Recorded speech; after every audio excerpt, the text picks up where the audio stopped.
Prince Harry's quest for special treatment has once again taken a dramatic turn, and not in his favour.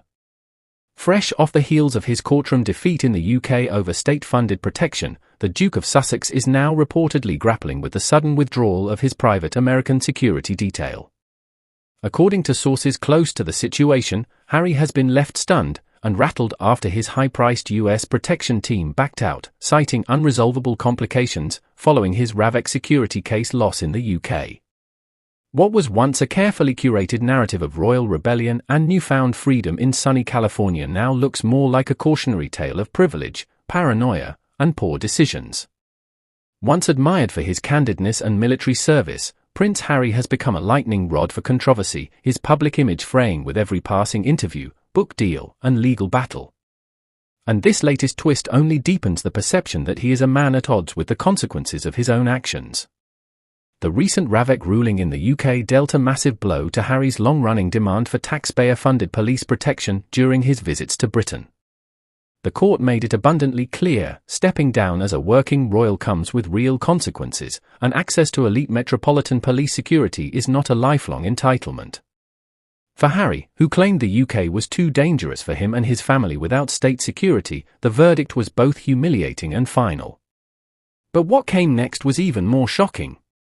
Sources suggest that following the UK court's decision, a top-tier private security agency contracted in the United States began to reassess its arrangement with the Duke. Amid rising costs, logistical challenges, and increasing reputational risks, the firm reportedly terminated its services, leaving Harry scrambling for alternatives. Suddenly, the man who once walked through palace gates surrounded by royal protection officers is now exposed, both literally and symbolically. This marks a sharp fall from grace for a prince who once stood proudly beside his grandmother the Queen, representing the monarchy on global stages.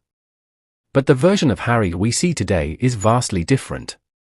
He's become synonymous with lawsuits, personal tell-alls, and televised therapy sessions.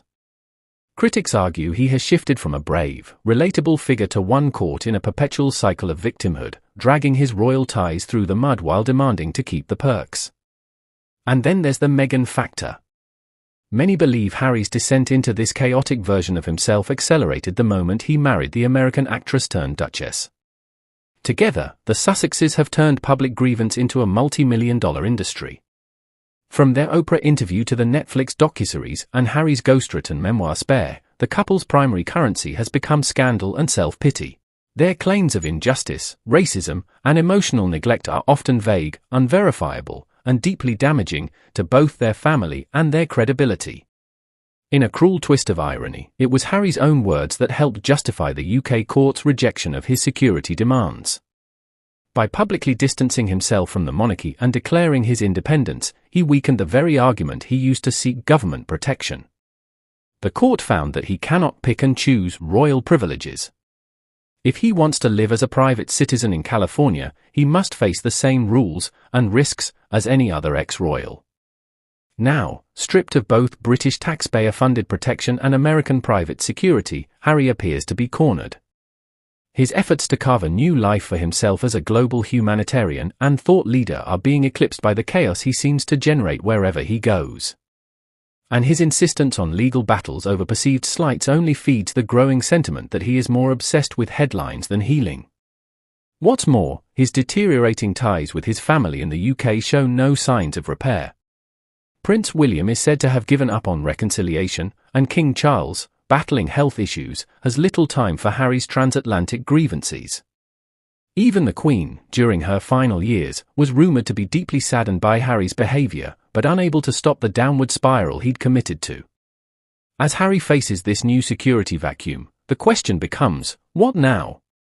Will he continue to seek royal privileges while condemning the institution that once offered him unconditional support? Will he launch yet another lawsuit to reclaim what he feels is rightfully his? Or will this serve as a wake-up call, a signal that the world owes him no special treatment simply because of his birthright? Critics argue that Harry's biggest problem is not security or press intrusion, but a complete loss of self-awareness. The more he tries to control the narrative, the more it spins out of his grasp. He demands privacy while selling his personal trauma to the highest bidder. He calls for respect while disrespecting those who once stood by him. And now, as he watches his security protections crumble on both sides of the Atlantic, the vulnerability he fears most may be one of his own making. There's still time for Prince Harry to turn things around. But it would require humility, accountability, and a genuine willingness to step out of the echo chamber he and Meghan have built around themselves. Until then, he will remain, in the eyes of many, a fallen prince in search of relevance, caught between two worlds, and secure in neither.